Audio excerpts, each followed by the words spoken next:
Hello, Spacemen from Pluto fans. Welcome to another podcast. Today I'm your host, Dan, and I'm joined as usual by...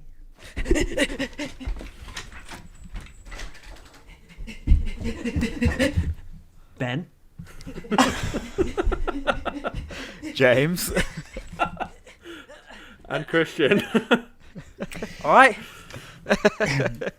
You may have noticed my background's changed.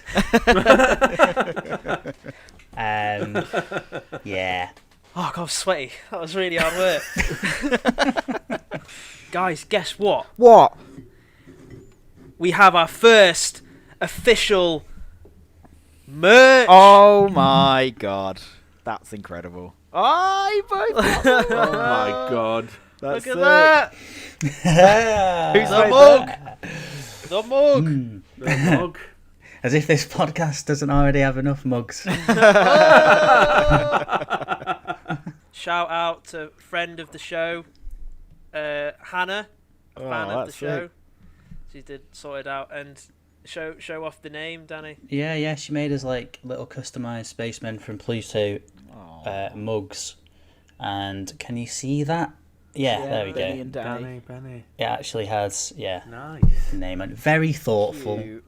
Bit small. No, I'll cut that. I'll cut that. Such a wanker. Obviously. I'm only joking. We get 84 subs and he's already a diva. I did it for the cheap laugh. Texting her right now. You'd never guess what he said. So anyway, today we're going to be talking about the films that traumatized us throughout our film watching careers. So yeah, this was my idea because I just come up with good ideas, I suppose. You were broken. You've got a lot of being. trauma. Yeah. I've got a lot of it. Yes, a lot of trauma. We've got a lot to share. We need. This podcast is slowly turning just into an hour-long therapy session more than like, Basically. Oh, it's cheaper than real therapy. It is.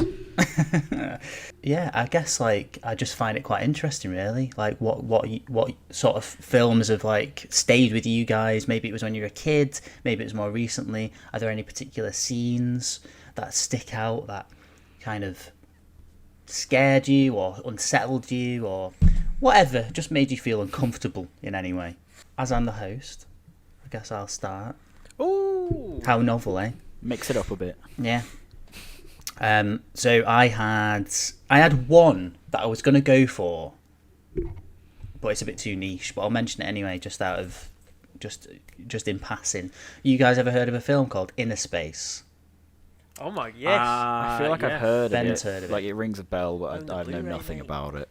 Yeah, so Inner Space was a movie about a guy who has this, it's part of a science program. It gets shrunken down to like minuscule size and injected into a Martin Shaw's body. Do you remember this? Yeah, Dennis I've not Quaid. seen And it, but like it's I've seen the Rick and Morty parody episode. It's not scary at all. It's not really disturbing in any way. I mean, it's quite interesting because they recreate the human body and he's kind of flying about inside this guy's like bloodstream, and it's quite interesting. I was absolutely terrified of it as a kid, and I don't know why. Like to the point where it made me like really like I think I had nightmares and everything. And I was going to mention that, and I have mentioned that, but I won't go into it. It's just a weird anomaly, and I don't really know why.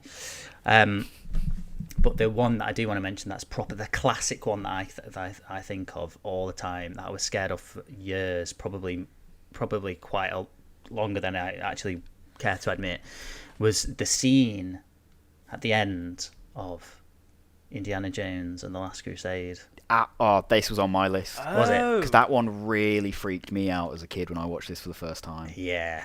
Right. I was honestly like I couldn't watch, and it like I used to love Indiana Jones growing up. In fact, probably weirdly enough, Indiana Jones Temple of Doom is probably my favourite Indiana Jones film. I used to watch that on repeat when I was a kid. Wow. But Would you say it's timeless? I mean, it could be trash. Some might say it's trash. I'm with Danny because the Temple of Doom's my favourite of the Indiana Jones films as well. Yeah, I'm going to throw that out. It might be my least favourite. I think Well, generally, okay. James, everyone would Second agree. least favourite. Yeah, second least favourite. Well, yeah. we're not We counting don't. that one. We don't mention that one. That one's everyone's least favourite. Yeah, I just forget that God, exists. Raiders is so shit, isn't it? Terrible. But yeah, I loved all the Indiana Jones films growing up. Last Crusade, classic film. Always used to love watching it at Christmas. It always seemed to be on at Christmas. And brilliant. Except for that last scene that I just physically couldn't bring myself to watch. I always knew it was coming. I knew exactly what. I must have seen it the once and been so scared that I didn't want to ever see it again. And so I built this image in my brain. I built this image that wasn't actually reality of what it actually was. And it was this nightmarish image of the guy basically just decomposing in front of everyone. I mean, it's pretty horrible, and it's I look at it now as an adult, and I think, oh, that's quite a cool effect and everything, and that's quite, it's quite funny and in a way. Just to clarify, you're talking about when she technically picks the wrong cup and he drinks from the wrong cup instead of it being the Holy Grail, and he, instead of getting eternal youth, ages all at once, thousands of years. Exactly. You might say he chose poorly. Yeah, to clarify, that's what I'm talking about. Yeah, because a lot of people, when they think particularly if you're talking Indiana Jones, a lot of people go straight to the end of Raiders where the Ark gets opened, all the spirits fly out, and everyone sort of melts and stuff. And it's kind of creepy. I was going to say Temple of Doom with the heart. Yes, the heart is the most terrifying one. Kalimar and all that. But I agree with Dan. Of all the ones from the series that stuck in my mind, I do remember. And I think maybe it's because Last Crusade is quite almost whimsical, and it's more comedy-based than the other ones, and then it just catches you off guard with throwing in another one. Yeah, it's proper nightmare imagery. For a little kid, it's you enjoying it. It's Indiana Jones. It's it's building to its climax and everything, and then suddenly this horrific fucking sequence where this guy ages before your eyes, and I don't know how exactly they do it. It's obviously practical effects or whatever, but his whole kind of face just sort of decomposes, and then he turns into this comedy skeleton. It's this really shoddy yeah, exactly. It's obviously just a prop, but when I was a kid it was oh my god. But funny you should mention the heart in Temple of Doom, though, because the copy of Temple of Doom that I always grew up watching, it was just taped off the telly. It was just on some VHS tape. And that scene was never in it. It was cut because it was obviously shown before the watershed. So I never really knew or understood what was going on in that scene. I never really understood that the guy's heart was pulled out and, that whole kind of deal. I had a similar experience watching that, because the first time I watched the Indiana Jones, they were all on TV, so there were sections of the films that were cut or cut away from. Yeah. So it wasn't until I rewatched them years later I was I don't remember these scenes. Yeah.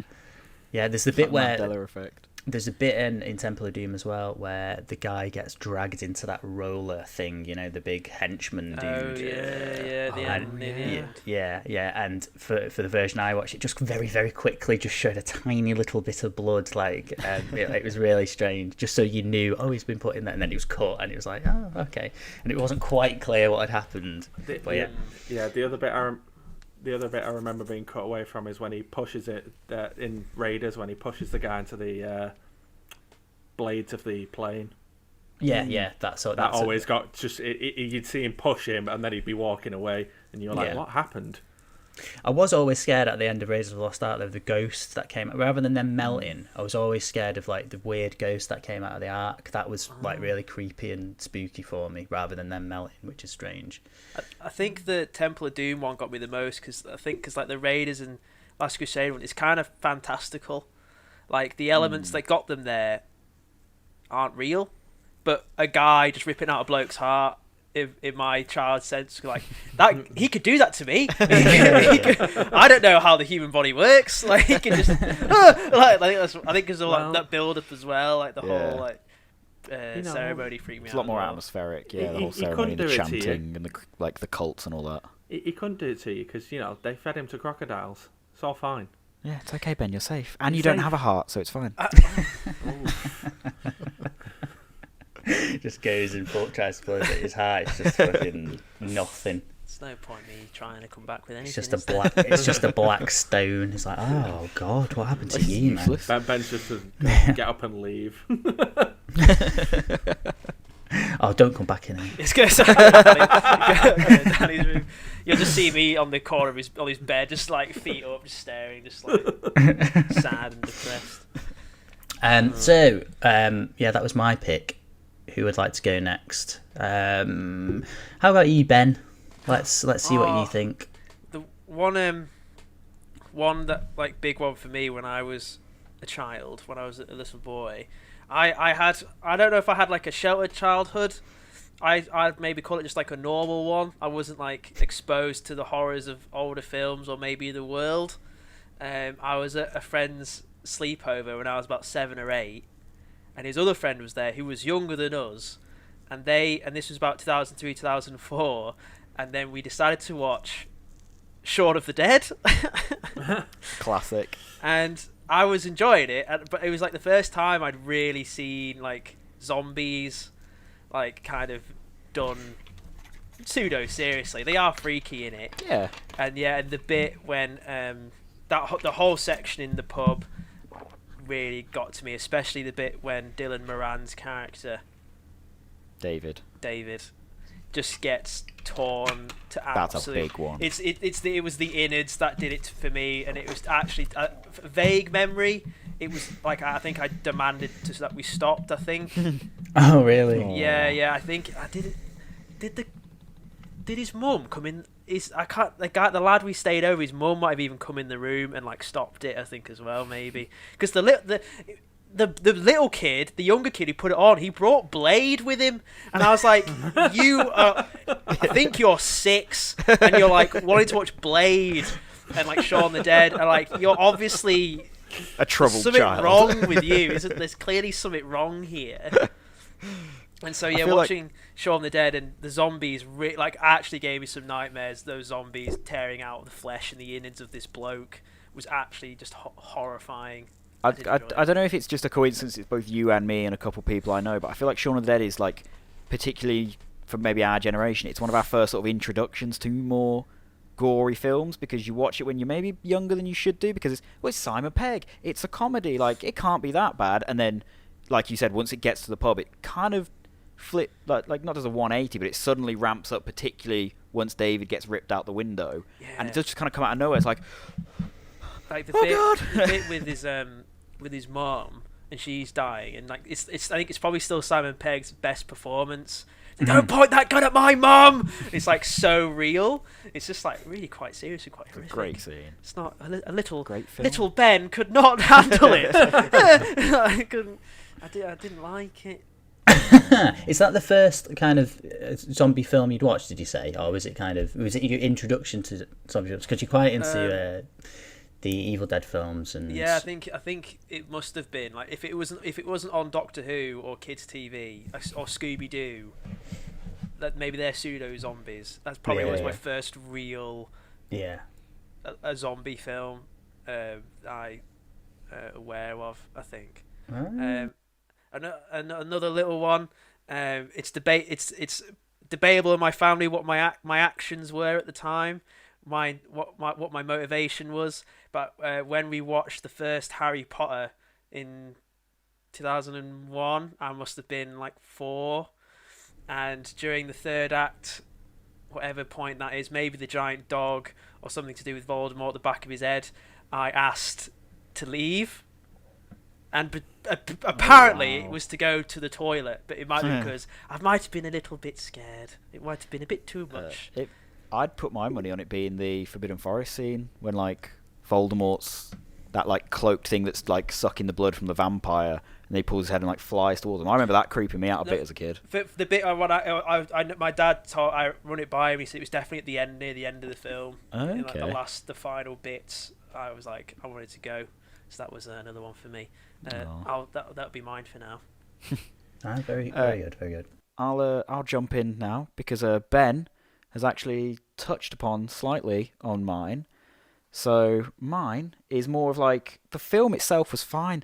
There was just one scene that really caught me off guard as a kid in Scooby-Doo on Zombie Island. Okay. Because it's a pretty standard modern Scooby-Doo film. The gang, the Mystery Incorporated, they've got a case. They go to this island where they've heard that there's zombies terrorizing the island. They get there. They do the usual ones in the modern ones where it's like, it's just going to be guys in masks. And then it turns out the zombies are real. That's Right. fine. The zombies are fairly standard, whatever, not that big a deal.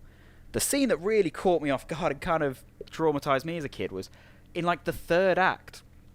There's this reveal that the zombies aren't actually the bad guys, but all of the citizens on this island are these terrifying werecats that when there's a full moon, they turn into these massive monsters with like huge fangs. And it's Yeah. like, it's that thing in Scooby-Doo where like the gang are all kind of like round cartoons and like they look nice and proper, and then they suddenly throw in this really angular monster with this, like, it's the transformation scene and how much it just caught me off guard. I think I just remember thinking like, I was not expecting this. Like, it just comes out of nowhere. Yeah, I remember, you know, sort of being the same with some of the Scooby-Doo films, because, like, of course, when we were younger, we were watching stuff like the original Scooby-Doo cartoons that were, you know, very smooth, but, like, sort of had slow and clunky movements. And then when you got to stuff like Zombie Island, where it was all really well produced, like, it clearly had way higher budget than a normal episode and was, like, really nicely coloured and drawn, things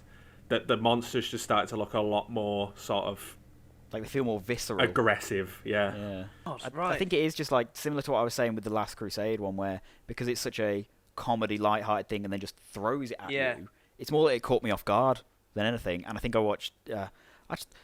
Maybe I just wasn't a very brave kid. No, I'm sure it was like properly scary. I'm sure, especially this was going to come out, because it broke the illusion of the premise of Scooby-Doo that they're monsters, but they're just people, but these are actually terrifying I think werecats, creatures. Yeah, bizarre. Scary. Yeah. And I'm pretty Interesting. sure. Have I remembered this wrong, Christian? There's a scene where, like, to do with voodoo dolls, they melt, like, Fred and that start melting at one point. Yes. Because I'm sure there's a thing of, like, they've got these wax years. voodoo dolls that roll near a fire, so then dolls start melting, and Fred and that who are tied up are like, get it away, and they start, like, slowly melting a little bit. Yeah, there's They're such that good films, it man, was those. it was like a really dark turn, like you say, because it was just like every single time, it didn't matter how scary or how well designed the ghost was in Scooby-Doo films, they could just pull the mask off and be like, oh, and it's not real. And then you had that era where the live action movies did it as well as the sort of cartoon films, where you had these situations where they'd run in and be like, it's fine, it's just a monster, and then they'd pull on like the mask and nothing had happened, and they'd be like, oh no. It's those 4 animated films that came out sort of back to back, and they're so good. Like they're a big turning point for the Scooby-Doo films. It was Zombie Island, Witch's Ghost, Cyber Chase, and Alien Invasion. Yeah, there's also think. Legend of Vampire Rock. That was another like big one at the time. Yeah. I just love Scooby-Doo, man. Yes. Didn't put me off enough. Still love it. Yeah, I was gonna That's say, I can definitely see why it would scare you as a child, but also, like, Scooby-Doo's just way too good to be turned off by one specific Definitely. sequence. You just don't watch that film. Like, whenever it's on Cartoon Network, you're like, no. What's your pick, Christian? Mine's gonna be an unusual one because, of course, like, I had the sort of like typical sort of semi-traumatic sort of upsets as a kid, you know, like watching Lion King and you see Mufasa die. Probably traumatized a lot of kids. Definitely affected me. It was like, you know, a lot of Disney films. You know, there's a lot of death in Disney films, and it traumatizes. All of the parents young are kids dead. Yeah, All of them. it traumatizes young kids from an early age. Teaches them about life, though, doesn't it? Yeah, To but get And death. too heady. when thinking about this, there was one that sort of came out of the left field in my mind that I remember quite vividly, and I remember going to see it at the cinema that we currently work at Oh, when it came out, and it was X-Men: The Last Stand. Yeah. Because it was God. so bad. Yeah. It was so terrible that it No. I remember going into that film, and there was half an hour of adverts, and it was back when the cinemas used to sell tubs of sweets. So I had like a physical tub of minstrels, and I sat and I ate all the minstrels in the adverts, and then the opening scene of Last Stand, I don't know if any of you remember, has the character of Archangel as a kid shaving his own wings off God, in the bathroom. Yeah. And it's like this really brutal scene of him like filing his wings down in the bathroom, and there's just feathers and blood everywhere. And I remember at that specific moment, I just turned to my dad and like tapped him on the arm, and I was like, I'm going to be sick. Do you think that maybe had something to do with eating a whole tub of minstrels in 10 Exactly. minutes? That's why I threw that in there. Just to kind of tag on. Does anyone remember? Oh, this is going to be very. I don't know how niche this will be. Does anyone remember the old piracy advert where it was a guy with the branding iron? With the branding iron. Yeah, like, the pirates are out to creepy. get you. And he's just like he's got his brand. That was really scary. Yeah. That was genuinely really scary. That guy, and he's got the branding advert. And he's going to brand you for. Yeah, it was for pirating. the FACT, FACT. Yeah. Right. Like he had the C that would then print into the screen. Oh nah. That I was hate creepy. that. Good advert though, but yeah, that was very scary. Yeah, but yeah, that's what I remember thinking. Like that is actually a really good opening to Last Stand. Like a really interesting thing. Something they've kind of touched on, but they've never really done it with any mutants that young, and B, anything that sort of like gritty. Yeah, it was just It's just a shame the whole film's downhill from there. I'd watched the first two X-Men films on DVD like the week prior to going to see this film, and they're sort of PG levels of violent and stuff, but it was like sort of my first introduction to sort of anything that it's a pretty brutal opening scene for a film that got a 12. Yeah. Definitely pushed the boundaries a bit. Yeah. And it's one of them. It's like the scene's pretty brutal on its own, and then when you actually stop and think, it's like this kid hates his body so much he's sat there, and I don't even think he's cut his wings off. He's ground them down, He's trying to rubbed them away. file them down. I think he's not even got like the right apparatus. Yeah, I don't really know like, what he's got. I was gonna say I remember it being like it's something like a wooden file, and I think It's there's like a big file, like a sander thing, isn't it? There's like a sander thing, and I'm pretty sure he's got like his dad's like hand razor that he's like used to cut bits off of. I bet it really hurts because that would be it's bone, isn't it, coming out of his back? So it would really hurt. I just remember seeing all that, and then like I'm pretty sure the two little like nubs that are left on his back, you see them like twitching and moving, and it was all too much for me. That age, I was like, no, I've eaten too much already. I was already feeling a bit iffy, and this has pushed me over the edge.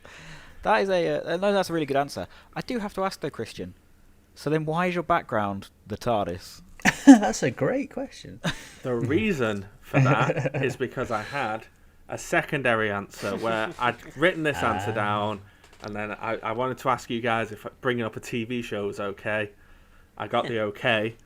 And very early on, like, I wasn't like Ben. I wasn't introduced to anything like too over the top, or that my parents thought might freak me out too much. And then, the Christopher Eccleston Doctor Who started back up, and my parents had remembered watching the old Doctor Who, and they were like, do you want to come and watch it? So I was like, yeah. So the first episode I watched wasn't actually the first Christopher Eccleston episode.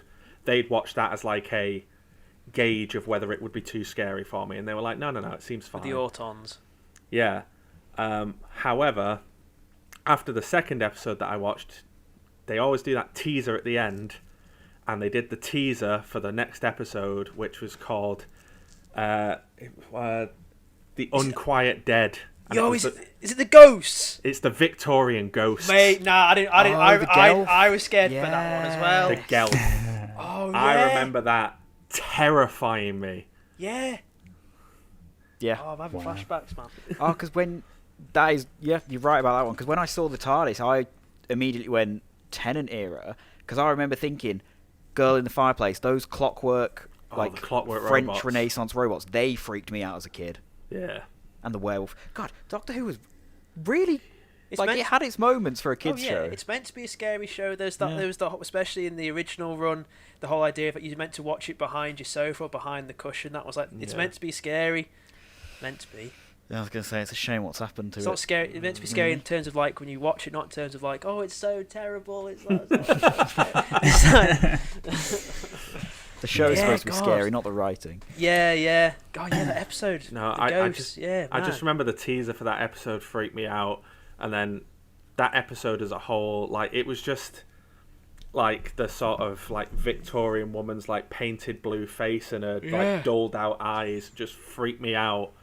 And I remember that I was proper terrified for like the next week, but I sat down and I watched the episode, and I seem to remember the episode has like quite a nice conclusion that sort of dulled my fear of the Gelth as and the sort of Victorian ghosts in it. So I felt like much more comfortable when I'd hit the end of the episode, but Right. for a solid while that sort of image freaked me out. Jeez, Yeah, yeah, man. God. Danny, were you never into Doctor Who?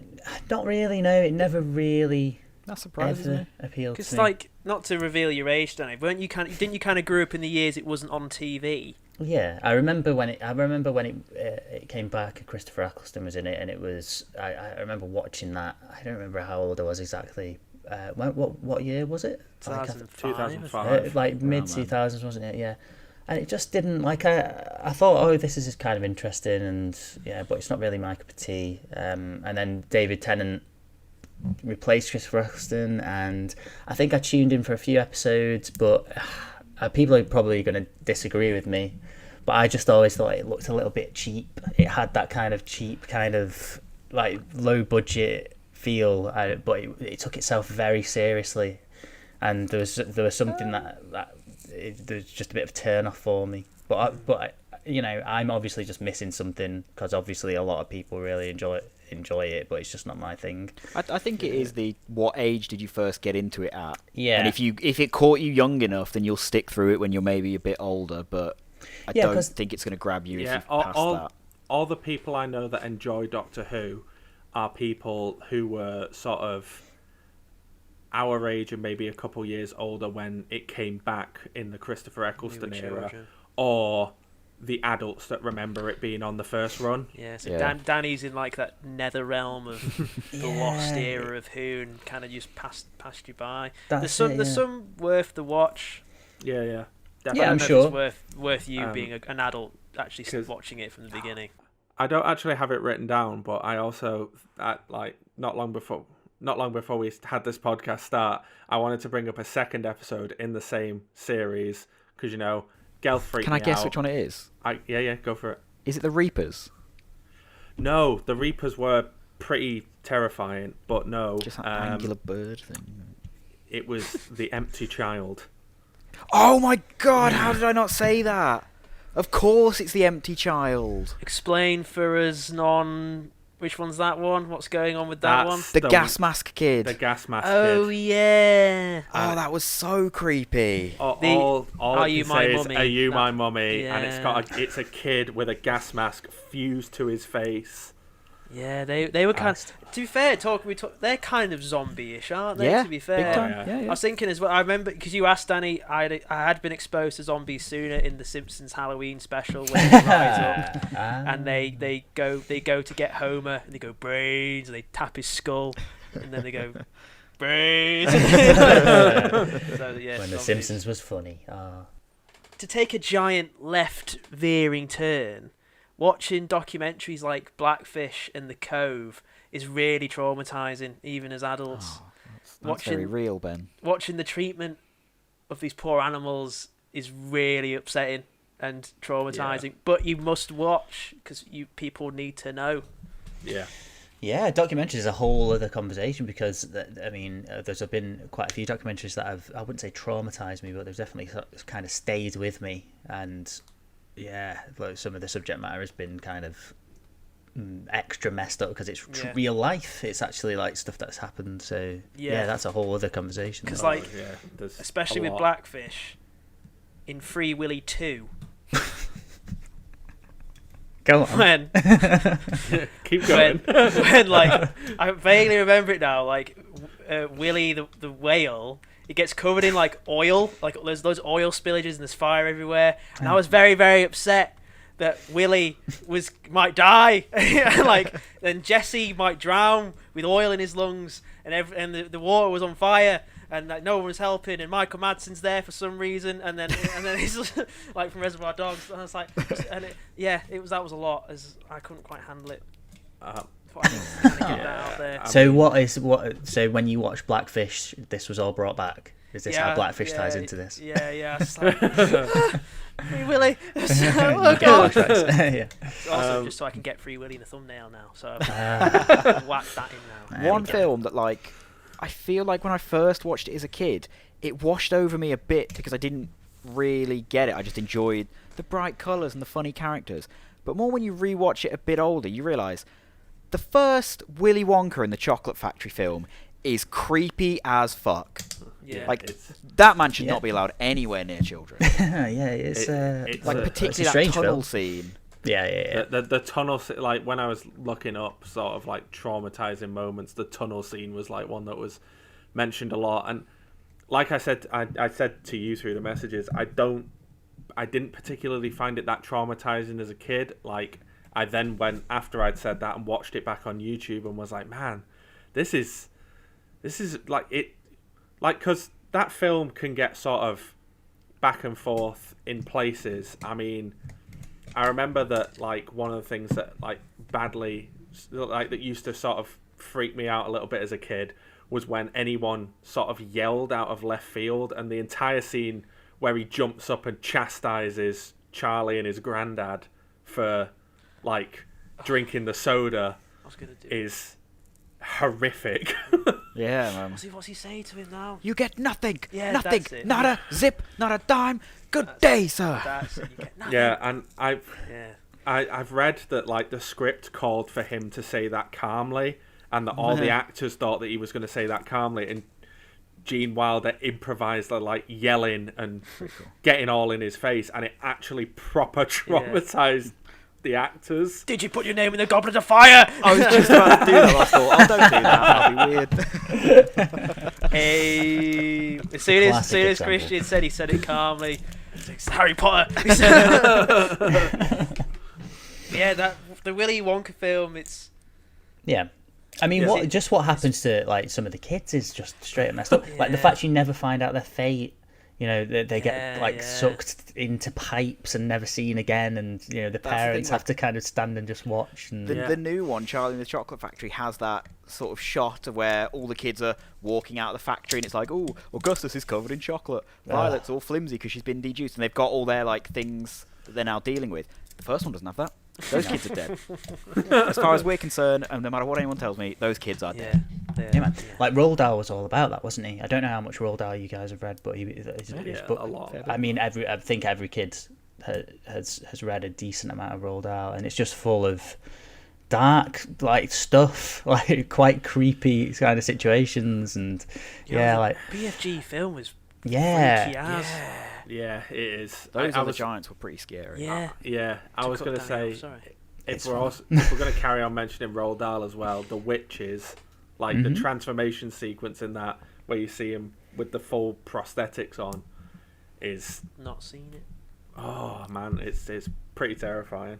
Just generally, Roald Dahl books are pretty dark. He had a bit of a weird upbringing. Even his autobiography, I don't know if you've read. You've probably read Boy, right? Yeah. But there's another one, which is actually one of my favourite books.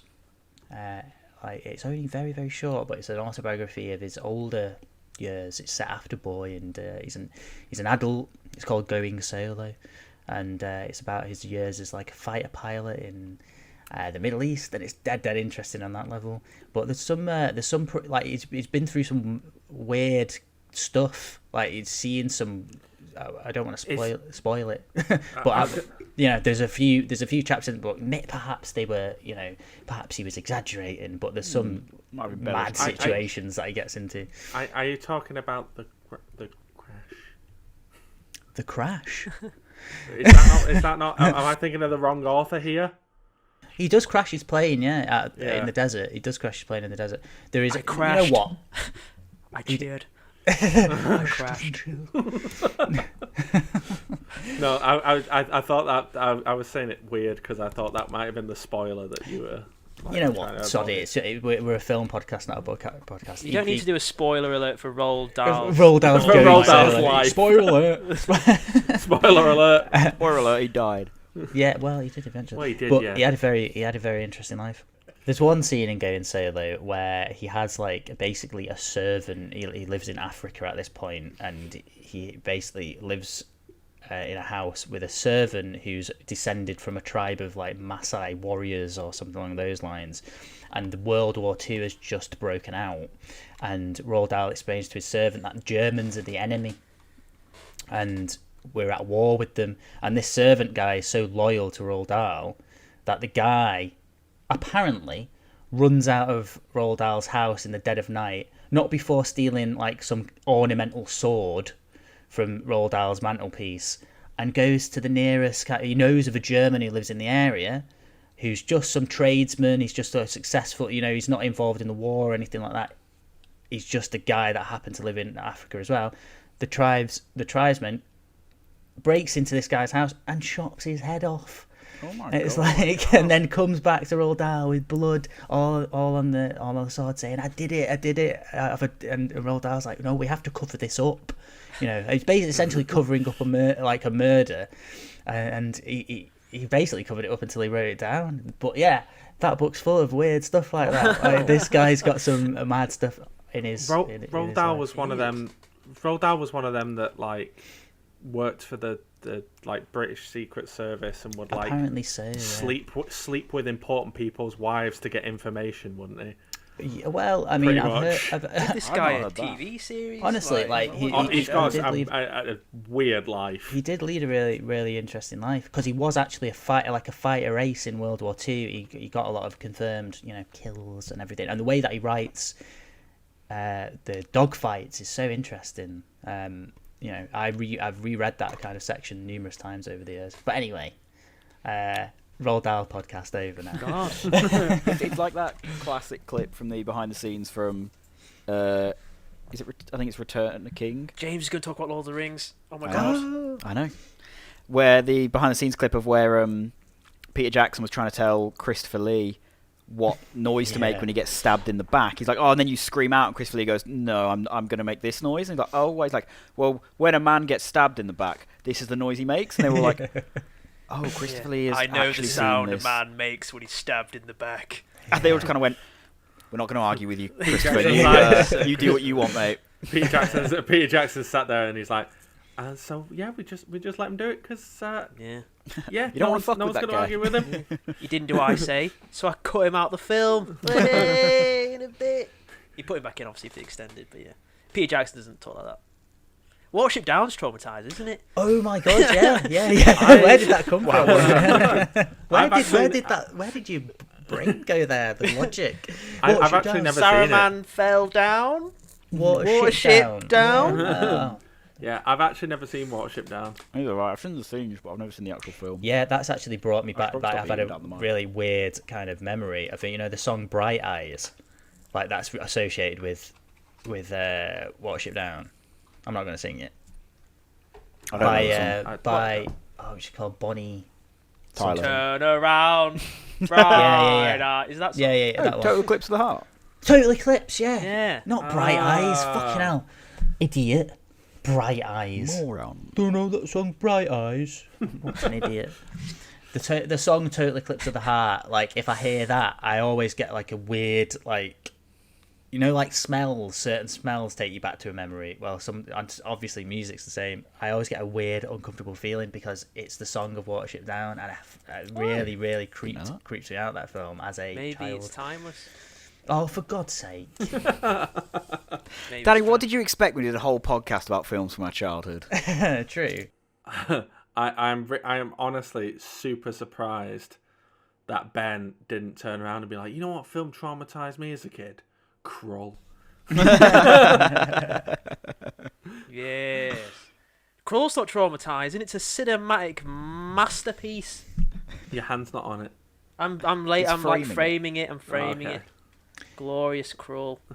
Moving swiftly on. To be fair though, there is actually the bit in Crawl when the grand wizard thing's got the really, really long nails. He's got the really, really long nails, and he's going after Prince Corwin in the forests. He's going like, when they die. It's actually pretty scary, and there's giant glass spiders in it. It actually is quite traumatizing. So now you brought it up, I've got my Crawl minute in. Yeah. Well, is it more terrifying than the wheelies from Return to Oz? No. So short. Nobody's seen that, Christian. I have no idea. Nothing's more terrifying than. I've never actually seen the film. I just know about that scene. I feel like. You know, like earlier, Ben, you mentioned like Mufasa's death in Disney films. Christian I wouldn't say I any said of. that. Oh, was it you, Christian? Sorry. To be fair, earlier, Christian, you mentioned like Disney films, like Mufasa's death. I can't pull that off, can I? That was going really well. Like earlier, Christian, you mentioned that like Disney films have some of the moments, like Mufasa's death. I don't know that any of them have whole films or whole scenes that are completely traumatizing, but a lot of them do have at least your moments that are a bit heavy for a kids' film. Like obviously you've got the classic Bambi's mum's death in Bambi. Dumbo is rife with them. The one that like when I was thinking this that stuck out to me in Tarzan, when you've got the song Two Worlds going on, and it's all nice. It's about these families living in the jungle, and then a gorilla off screen a baby gorilla just gets ripped to pieces off screen by a leopard, and it's brutal. And it's just like, it's another one of them. It just kind of comes out of absolutely nowhere. I was like, this is not the film that I had signed in for. Tarzan is like Just proper. listen to Phil Collins. Yeah. Tarzan is like proper traumatic and like sad all the way through. And to be honest, Phil Collins doesn't help. Like he went hard on that soundtrack to make sure that you were feeling all of the emotions. You know, after the gorilla dies, do you know what the first lyric is? No words can dry a mother's tears. Brilliant, Phil. Cheers for that one, mate. Really twist that knife in. But I think those, I don't know about, obviously we don't know about kids' films now because we're adults, but like, especially when we grew up, I think there was that precedent, wasn't there, that like, you're trying to teach children about the world and life, and it's not, maybe it isn't just all sunshine and rainbows, and you're doing it through the guise of a lion or a leopard. It's also you're making it, but you're also writing a film. You've got to have characters and emotion and all that stuff. But I think I actually do think it is you're trying to teach children about the world. Disney have always been good for that. I think that's why it's done so successful. There's stuff for the adults and for the kids in these films. Lion King, like you could you could replace all the characters with humans, and it'd be like, it works, doesn't it? Like the story and the narrative, the way it plays out. Like you could replace everyone with just humans because the themes are universal, the plot beats are kind of universal, everything except the Lion King is a rip-off, isn't it? Is Christian going to say it? What is it called? Is it Macbeth? It's Hamlet. Oh, it's based on Hamlet. No. But maybe Kimber you guys the White have Lion came out. Yeah, James has heard of it. Like the White Lion. I was talking about like, because you were saying replace with humans. I was like, well, isn't it based on? I mean, on several levels. I mean, it takes its kind of material from elsewhere. But that Kimber the White Lion. Yeah, it's mad. If anyone watching wasn't aware, Lion King takes a lot of its visual cues and a lot of its story cues as well, right? From this other film. Was it like a Japanese film or what? What was it exactly? I'm not entirely sure. It was not a Hollywood film. And check it out because there's a bunch of stuff on YouTube where you just see the comparisons and everything's pretty much just identical. It's just a complete rip-off. They try to claim parallel thought on it, but it's parallel a bit too thought? close. That's a new phrase. What's parallel thought? Oh, I think Stealing. that's the phrase for it. Yeah, but it's essentially the idea of, it's like there was no stealing, there's no plagiarism. It is just out of coincidence two people had the exact same thought at the same time, kind of thing. So Lion King didn't know Kimber was being made, Kimber didn't know Lion King was being made, and they both just had the same thing. It happens every now and then with certain things. I think Lion King's a bit too close to Kimber for it to be complete coincidence. Even and I think Disney buried Kimber the lion a little bit once they found out. I think they made efforts to sort of like they shot push it down. The lawyers moved in immediately. No, I mean, I was just gonna say, like, just concerning specifically sort of like 90s Disney's stuff, because like Disney have always had the sort of like traumatic death sequences in, but particularly in the 90s ones, I feel like there was even more sort of emphasis on them. Like that whole sequence, like not only do Mufasa falls and he gets trampled, and I feel like in older Disney films that would have been it. No, in 90s Disney films, Simba has to go down there and he has to do that super upsetting thing where he like paws on his face and like nudges him with his head to try and wake him up. And it's like why are you doing this to children? Oh god, you brought up the Ewok now. That is heartbreaking. That is not even any dialogue in that, and it still ruins you. Just shakes his friend. It's just it's that little down that he makes, that little Ewok. But don't remember the Ewoks were an incredibly savage, violent tribe, so maybe they brought it on themselves. They were ready to cook Han Solo alive. Let's not forget that. He is quite a dish, though. He's a bit of a dish. They were about to sit back and watch that guy roast. So with his clothes on, like he would be cooked with his clothes on. That won't be very tasty either because he's got melted and stuff. Well, that's because some of them liked it well done, some of them liked it rare, So if you cook with the clothes on, then some of it's not going to be as cooked. Yeah, it's like how you wrap your salmon in tinfoil before you bake it. I just I wouldn't want to eat through a leather boot to then get to my foot of Han Solo, personally. But I mean, you've given this way too much thought, Ben, if I'm honest. That's what this podcast is. It's just us giving way too much thought to things. So now for our new section, cooking humans with Ben. Well, anyway, guys, should we move on to the next section? Go on. Our hypothetical. Well, it's not really a hypothetical this week, is it? It's more of a twist on the original section. It's sticking with traumatic films. So, if we wanted to traumatise a person with a film, what film would we show them, and why? I can jump in if you want. Go for it, James. So mine relies on, there's a bit more rules to mine than just put a film on and then whatever. But I feel like you need to show this to someone with limited pop culture knowledge so they don't know what comes after. You sit them down, you show them Avengers Infinity War, but you don't let them watch Endgame. So I remember vividly coming out of that cinema at the end of Infinity War after, like, it's the first time we've ever seen the villain win. Thanos snaps, and it's just that thing of, oh god, he's won. And then this person dusts. Oh, at least that person's like, oh no, they're gone as well. Oh no, and he's gone. Oh my god, everyone, like pretty much everyone has gone. And then the credits just come up, it's like, what the hell is going on? And I just remembered, like, leaving the cinema, driving home the whole way, and just like, I'm a broken man. Like, what has just happened? What have I just watched? And it's like, now, it's really easy to say, like, oh yeah, but like they all came back and there's Endgame and that. We had a whole year where we didn't know that. Yeah, so but I want to show that to someone, and they're not allowed to watch Endgame, and that's it. You never know. But you knew they were coming back. Yeah, like when you think about it, you do, but in the moment, you can't deny that was a big moment. I will say though, it's definitely. I would say for yours, Jay, I would give them all of Marvel as well. I'd have them, and then I'd give them Infinity War, and then you'd be like, that was it. and they close the book. I will say with Infinity War, it's memorable in the fact that, like, when you walked into the screen after showing the credits were rolling, and this, at that point the cinema was packed, obviously, but the weirdness of the atmosphere was palpable. Like, you could tell it had really kind of freaked people out. They were like, what did we just watch? And like, there were loads of kids in the cinema obviously watching the film with their parents.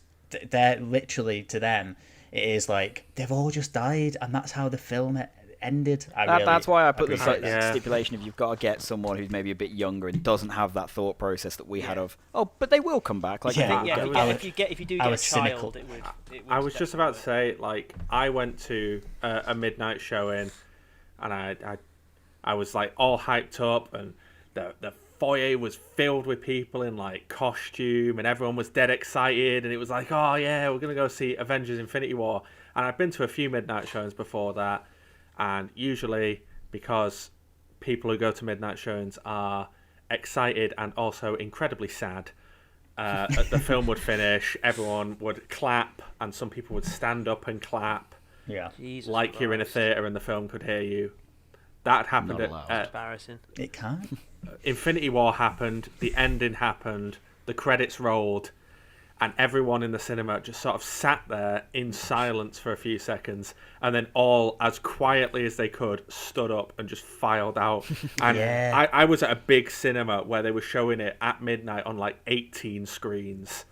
And there was 18 screens all leaving at the same time, just people dressed up, who'd been all excited and chatty before, just everyone leaving in utter silence. Oh, I I love was the one of idea those of like people.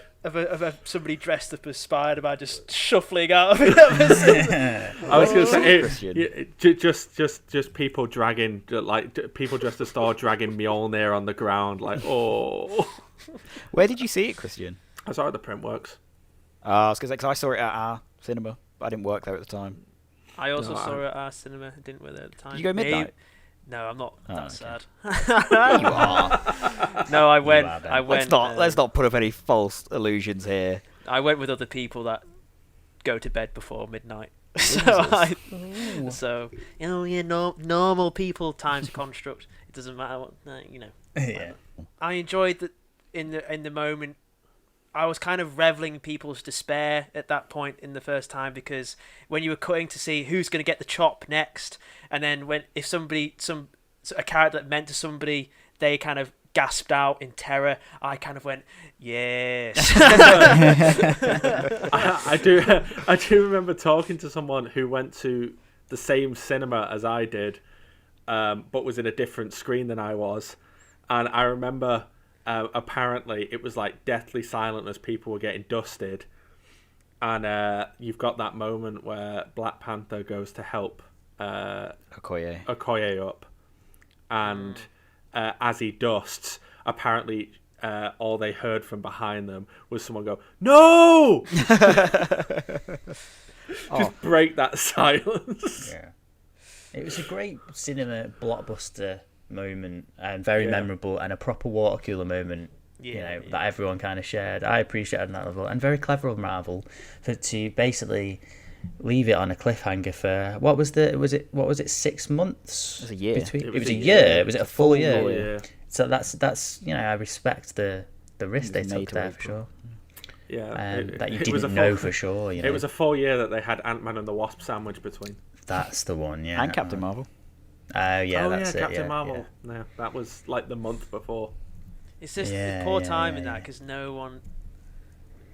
Who cares at that point after Infinity War about what Ant-Man's up to? That's the thing. I feel like the Captain Marvel was fine because it was like she's the one that the pager calls out for in the Infinity War post-credit scene. Ant-Man and the Wasp was a bit of just a. Like this is. I've just watched them all. Half of them die. What is? It was that thing as well. Like the entire of Ant-Man and the Wasp, like the first Ant-Man, is like sort of capturing that sort of more comedic side of Marvel, and you've got the sort of ridiculousness of this building heist going on, and then it sort of ends on some funny notes, and then the credits roll, and then it cuts to the stuff that happens at the end of Infinity War, and you watch everyone get dusted, and it's like, oh, so you're just gonna give us like a 2-hour comedy superhero film and then bum us out in the after credit scene, Yeah. and then give us a drumming ant, as if that's gonna make things fine. So Christian, what's your pick? I actually wrote down a few because there's a lot of films I could, but the ones that I could think of, obviously I'm a big horror fan, so immediately that was my first place. And I thought of all the things that sort of hit me hard as a horror fan, it's usually anthology horrors, because they've got such a short time to, like, because it's usually like 4 or 5 shorts stitched together, because the person who's directing one of the shorts has such a short time, they usually go really, really hard. And instead of it being like 1 hour and a half horror film with a couple of intense moments, it's a bunch of shorts stitched back to back that are all intense from beginning to end. There's like no real break and levity from the terror. No, So it's like a treehouse of horror. Yeah. I mean, that's the best way to put it, to be honest. But yeah, so I wrote down a few of those, and the best ones I could come up with was the first 2 VHS films go pretty hard on like being very intense. They're all found footage, so they're all sort of shaky cam, but they're done in inventive ways. Like one of them, it's a guy's robotic eye implant. Some of them are documentary teams. One of them's a guy who's like cycling and has a camera mounted on his helmet. But there's like, I remember watching the first one, and the first one is about like a bunch of guys who decide they're going to go out and they're going to find some girls at a bar and they're going to bring them back to the hotel room and it's going to be a great time. And they bring back these girls, and one of them's a little weird and a little quirky. All she does is she'll just keep getting in their faces and saying and whispering, "I like you." Oh God, That's a red flag. Come on now. And then all of a sudden, because I mean these guys, the guys in the video are absolutely horrible people anyway, so they absolutely deserve it. But all of a sudden, she turns out to be like a vampire. But it's the way her face transforms, because it like splits down the middle and you see her skull like crack open. And the way it transforms, and because it's found footage and he's wearing glasses with a camera in the middle, you see it like right in your face. That's pretty cool. And Lovely. then the growing wings at the end. There's another one with like a sort of glitchy ghost that chases them through the woods. And the way that just sort of appears out of nowhere because it's a glitch is traumatizing. And then, just to briefly mention another one, there's a film that's similar called XX, or Kiss Kiss. And it's an anthology film with all female directors and writers. It's absolutely great. I recommend people watch it. But the first film in that is about...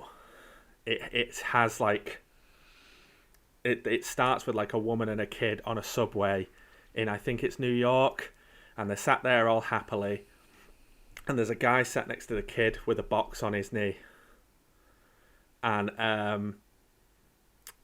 the kid's like, "Oh, you know, you going to, and you going somewhere?" And he's like, "Oh yeah, I'm going to visit my daughter or something." And he's like, "Oh, is that a present?" And he's like, "Oh yeah, it's a present for her."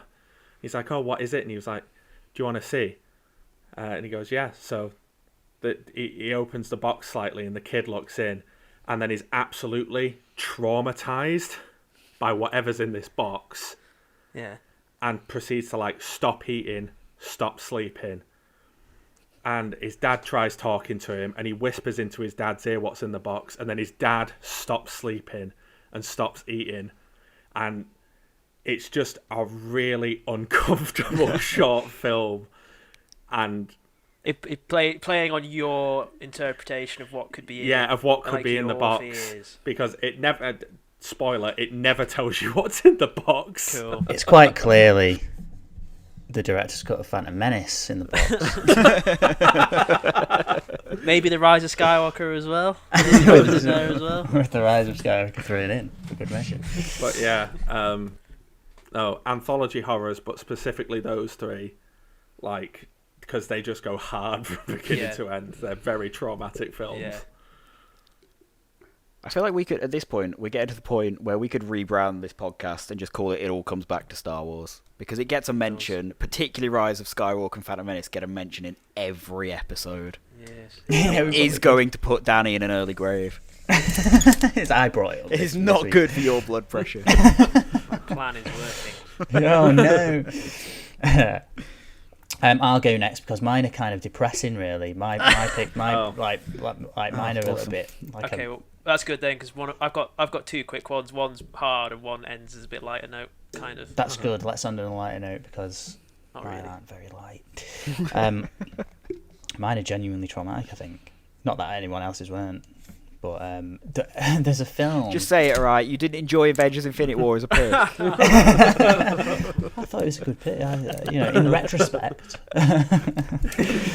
I am envious of Thanos' little farm at the end, though. I kind of want to be there. Anyway, I rate it. Okay. Cool. Okay, so maybe I have like a few picks. I'm not sure which order to put them in or what to speak about more. I'll just briefly mention, I wouldn't say traumatic, but definitely anxiety inducing. I probably mentioned before the film Uncut Gems. If you're of a certain disposition, anxiety wise, that's definitely going to spike that's going to spike, you're talking of blood pressure, that's going to spike your blood pressure.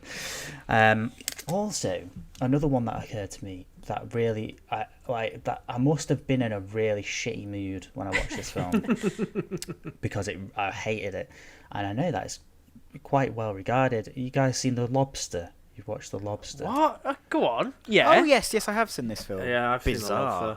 that. That, I don't know about Traumatized, but it just depressed the hell out of me, man. And it really I don't know, it just didn't click with me at all. I just found it really I don't know what I found It's it. deeply unsettling. It's very, very unsettling. Yeah, there's that one sequence where it's Ashley Jensen, isn't it? She's if I remember correctly, she's in the film. She fought. It is, isn't it, Ben? Who are we talking about? Who? Ashley who? Ashley Jensen. I don't know who that is, mate. She's the woman from Extras, the Scottish lady. No, she's in The Lobster. I'm pretty sure she's in The Lobster. Yeah, let me double check. I'm looking up for you now. You carry on talking. Oh, okay. Yeah, but there's a sequence where she falls out the window, right? And she's just at the bottom of the she just lands in, and she's screaming in agony. And I know it's kind of meant to be a metaphor or something. I don't quite know what's going on with that film. It's obviously not meant to be taken completely literally. But yeah, it just really bummed me out, man. Yeah, it is Ashley Jensen. Yeah, it just really bummed. It just put me in a shitty mood for the rest of the day, and I just thought, I just got annoyed. I thought, why? I don't know if I want to spoil the film a bit. Does anyone care, really? We've all seen it. We're a film podcast, so let's talk about the film. Spoiler alert for The Lobster. I get it that the film wasn't really about, it wasn't really about. All I'm saying is, they didn't fulfill the premise, and he didn't turn into a lobster, and it just bothered me. I just thought I'm going to watch him turn into a lobster, and I get why, and it's not about that and it's and the way it goes and stuff. It's a different kind of film, but I kind of wished it was a bit more weird, especially when the premise is. It was pretty weird enough. But not weird enough. I wanted it to end with him as a lobster. To be honest, I don't remember how that film ends. It ends with him. They're running away. They're in the diner. They've run off and they're in the diner, and he goes off into the bathroom basically to go and kill himself. I think. Oh, it's just I think so. Something like that. Or he has killed himself. Something like that. Yeah, maybe if I watched it again, I'd be more receptive to it, and I'd kind of like it more. But yeah, for some reason, I would must have been in a bad mood. Oh, Jesus Christ. No. Please, God, no. Have you watched Killing a Sacred Deer, Danny? The director's follow-up? No. Oh, that's so interesting. I had another pick as well, which is a genuinely, very disturbing film. But that's about it. For me, really. Nothing else traumatized me, and I definitely didn't cut out any of this podcast because it was too horrific. I'll do some quick ones, super quick. If you want to traumatize someone that's got claustrophobia, show them The Descent. That is all. I've not seen The Descent. There are some. We'll show you it, James. Maybe when we actually can watch it together, because that'd be a good group watch. Yeah. That would be really good. And we'll all sit on one sofa. Yeah, because there's just shots in that of the cave spelunking that if you're claustrophobic. Oh no. That on its own is really just horrific. I'm not claustrophobic, but even then I was like. I hate the idea of cave diving and all that stuff. That's great. We're gonna show you that. the way that they shoot it as well. They don't just shoot the inside of the cave. They zoom out, so there's loads of dead space, so you can see how tight the cave is. Yeah, it's mental. And it's so claustrophobic. Really good. Another pick of mine. I don't want to dwell on it too much because I haven't got much to say because I've like deleted it from my memory. A film I found like really upsetting and really hard to watch is The Human Centipede 2. That film is just... The first one was fine. The first one, though, it's kind of almost comical. Yeah. In its heightened ridiculousness of the horror. The second one... It's the way the story's told in the second one. The second one is set in the real world, where the first film is a film, and the second one follows a man who watches that film and then wants to do it for real. But he's not, unlike the first film where the villain in the first film is a doctor or is a surgeon. He's medically trained. Yeah. Fuck, yeah. In the second film, he's not, and he hasn't got the right medical equipment, and it's in like black and white. It's really raw, and some of the shots in it are really brutal, and there's a section to do with like an infant child. It's just horrible. Again. And it's the only film like we did a uni night where we met up and we picked a film each, we watched them. It's the only film my whole life where I've gone, I might actually go and just leave and just walk out, because we went because the in the uni in the building you could just go in there any time at night and watch the big screen, so we just did that. That's it. And it's the only time I thought I think I'm just going to leave because it was just horrible. Wow. It's another film I've read about and just never don't even. It's just gross. It's not even a good film, it's just gross. And then other than that, I would show them a double bill of Paddington 1 and 2 because those two films are so glorious and so lovely. You'll actually be traumatized because the real world is shit, and you just be like, I just want a life with this little bear and the marmalade, and I don't have it, and Star Wars is rubbish now, and I can't be bothered anymore. I just want to hang out with this little talking bear and his aunt, and hang out with this lovely with Hugh Bonneville, and life is rubbish. And that would really traumatize somebody by showing them the two Paddington films because they would realise. Here's what things could be like, but they're not. The dream, laying the dream in front of them and then just swiping it away mercilessly. Yeah, I like it.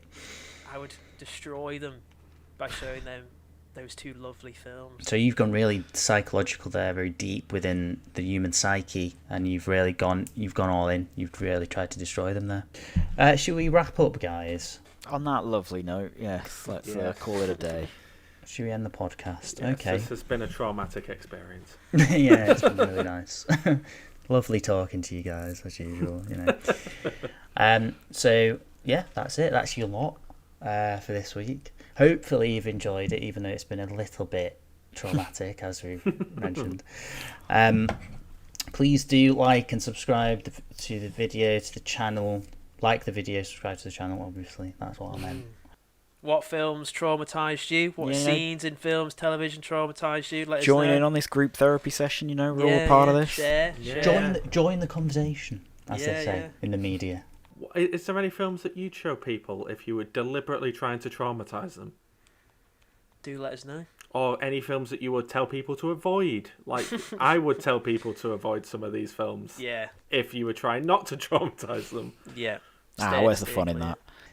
But I think that's about it, guys. So thanks for watching, and bye bye for now. See you next week. Bye. Bye. Bye.